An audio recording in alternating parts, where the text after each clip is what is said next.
I have a question for you. Under what circumstances do you think Russia will fire a nuclear weapon? Ever since the war in Ukraine began, time and again, we have come back to that question. In the last 2 years, Russia has held military exercises using nuclear-capable missiles. It has also tested a new strategic cruise missile that is capable of carrying nuclear warheads. I'm talking about Burevestnik. But the question remains, under what circumstances will Russia really end up firing a nuclear weapon? Financial Times claims to have found the answers. It claims to have managed to take a look at some leaked Russian files that are currently with Western intelligence agencies. And what do these files say? Well, they talk about the potential triggers or the potential situations under which Vladimir Putin will press the nuclear button. And here are some of the criteria. 1. An enemy incursion on Russian land. 2. Enemy landing on Russian territory. Number 3. The defeat of Russian units responsible for security of the border areas. Number 4. Destruction of 20% of Russian strategic ballistic missile submarines. Number 5. Destruction of 30% of Russia's nuclear-powered attack submarine. Number 6. The destruction of 3 or more cruisers. Number 7, the destruction of 3 Russian airfields. And number 8, the simultaneous hit on main and reserve coastal command centers. These are some, and I repeat, just some of the situations under which Russia reportedly plans to fire a nuclear weapon. The files reportedly summarize the threshold as a combination of factors where the losses suffered by Russian forces would, quote-unquote, irrevocably lead to their failure to stop enemy aggression. This situation, the files claim, is critical for the security of Russia. Let's just look at Russia's nuclear arsenal. As per the estimates, Russia possesses over 5,800 nuclear warheads, 5,889 to be precise. In fact, Russia has the world's biggest stockpile of nuclear warheads. Over 1,600 warheads are deployed on bombers and missiles. Some 2,800 plus warheads are in reserve, and at least 1,400 warheads have been retired. But experts say these warheads also are probably still intact. Who can give the order to launch these weapons? Putin and Putin alone. It is only the Russian president who has the authority to launch a first nuclear strike. In fact, the so-called nuclear briefcase is with Putin at all times, and experts believe that Russia's defense minister and the chief of the general staff also have similar briefcases. Which one of these briefcases has the nuclear button? Actually, these briefcases help the Russian president communicate with his military top brass and the rocket force. And as per reports, the suitcases have multiple buttons. There is a section called Command. There are 2 buttons in this section, a white launch button and a cancel button. Just a quick reminder, this information is reported by Russia's Zvezda TV channel. It claims that there is a special flash card that activates the briefcase, and once activated, the president can use the briefcase to send a launch order to the General Staff Command and Reserve Command units that hold the nuclear codes. And the order is then passed down different channels, and it is the rocket force units that fire the nuclear weapon. Now, coming back to the threshold, the Financial Times claims that a total 29 secret files have been leaked. These files were drawn up between 2008 and 2014. A lot has changed between then and now. In 2014, Russia invaded Ukraine. In 2022, it started a war with Ukraine. And it's been 2 years now. Surely, many of the estimates made between 2008 and 2014 do not apply now. In fact, last year, Putin said that there are 2 thresholds under Russia's nuclear doctrine. Number 1, an enemy nuclear strike.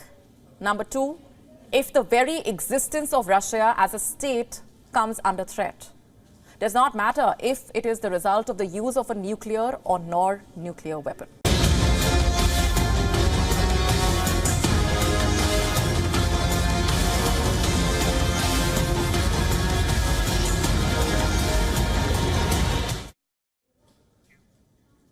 Our next story is about Xi Jinping's paranoia.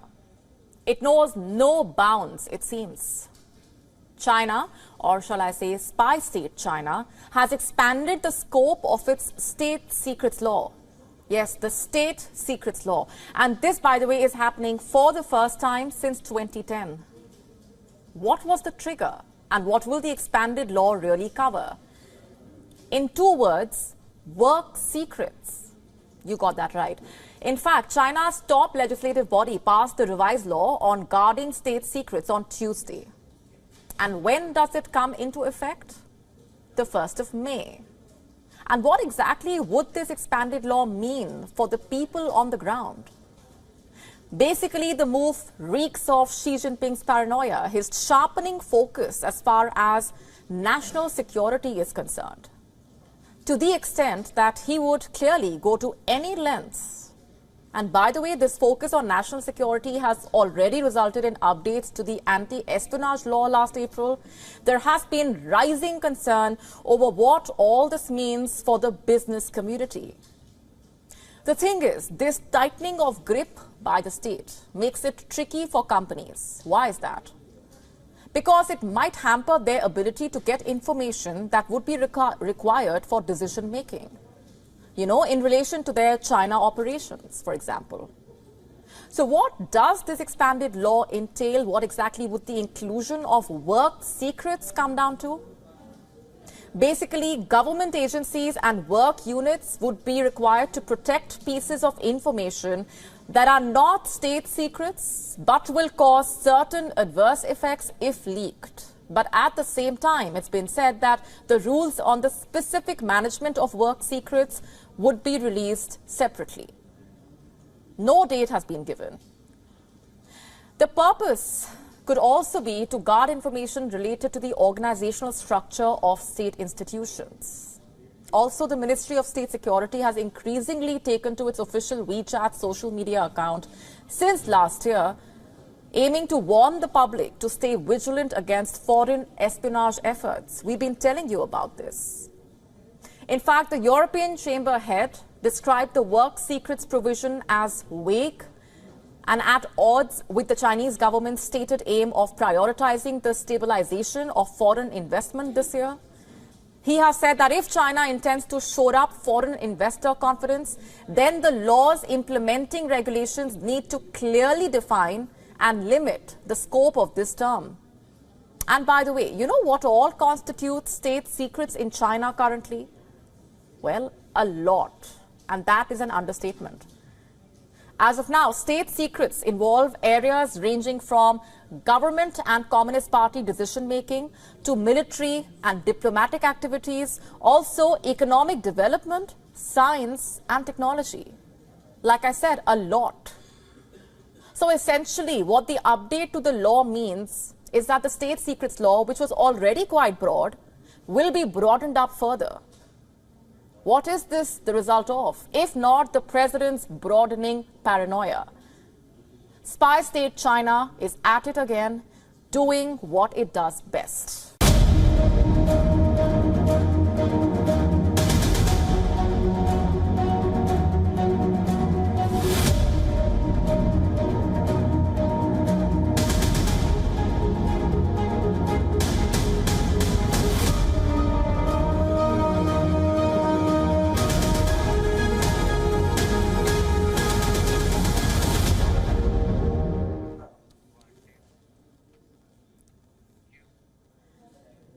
Will Michelle Obama run for the 2024 U.S. election? Could she replace President Joe Biden as the Democratic nominee? Well, the word has been going around for a while now. Western media reports have been buzzing with speculation. Democrats themselves have been plotting a shuffle. Have a look at this survey report. It was published on Monday. It says almost half of the Democrats, 47% to be precise, want to replace Biden with another candidate for the polls. A good 47%. Should Biden be worried? Well, it seems like it. Democratic leaders are publicly rallying behind Biden. Behind the scenes, they are still mulling who could be the best replacement. They need someone who could win a standoff against former President Donald Trump, after all.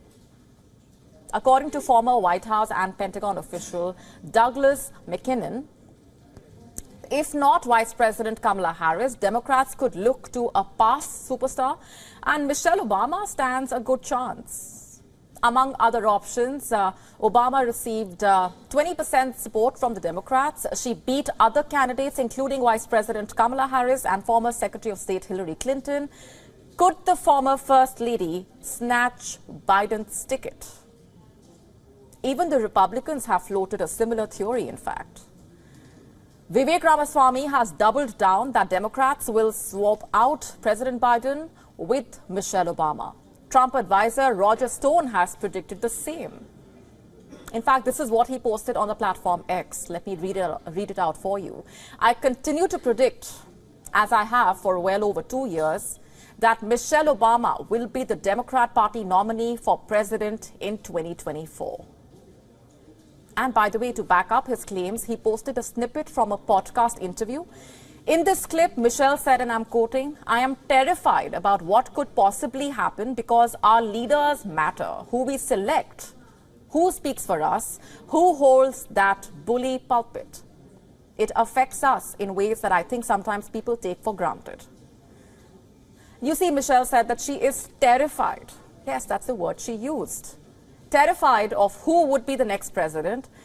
It goes without saying that she was alluding to Donald Trump. But was it just a casual remark, or was it strategically driven? Why was Michelle on this podcast to begin with? What was her agenda? She didn't have any book to promote, neither any other event or cause. She mostly spoke about her relationships and married life. But she also squeezed in these political remarks. Why? If we are to go by what political analysts are saying, it wasn't a casual comment made in passing. It was very much deliberate.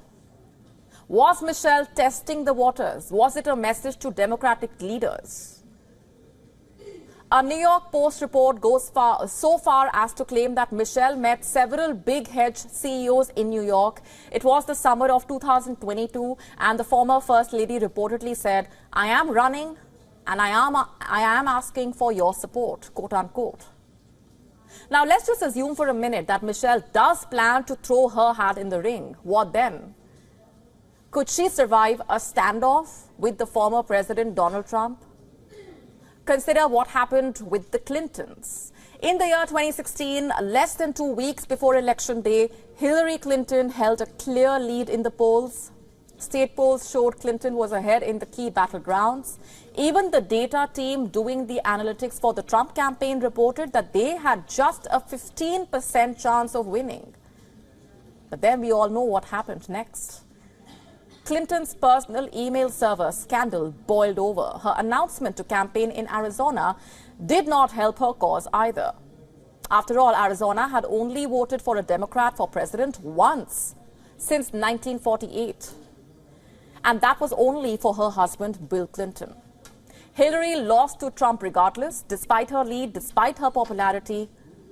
Could Obama suffer the same fate at the hands of Donald Trump if Michelle decides to contest? It does seem to be Donald Trump's year.